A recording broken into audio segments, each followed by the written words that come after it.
নমস্কার। আজ আমি আরেকটি কবিতা নিয়ে তোমাদের সামনে এসে পড়েছি। শুনে দেখো ভালো লাগে কিনা।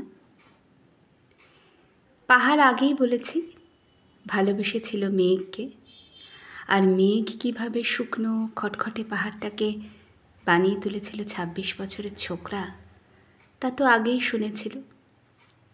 সেদিন ছিল পাহাড়টার জন্মদিন। পাহাড় মেঘকে বলল, আজ তুমি লাল শাড়ি পরে আসবে। মেঘ পাহাড়কে বলল, আজ তোমাকে স্নান করিয়ে দেব চন্দন জলে।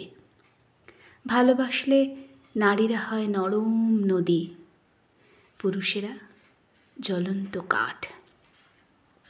সেভাবেই মেঘ ছিল পাহাড়ের আলিঙ্গনের আগুনে, আর পাহাড় ছিল মেঘের ঢেউ জলে।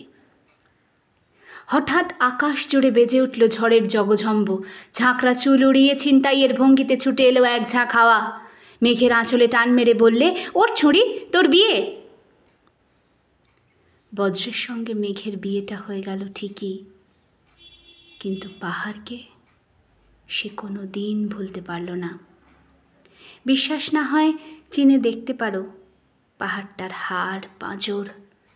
ভিতরে থই থই করছে শত ঝর্ণার জল, থই থই করছে শত ঝর্ণার জল।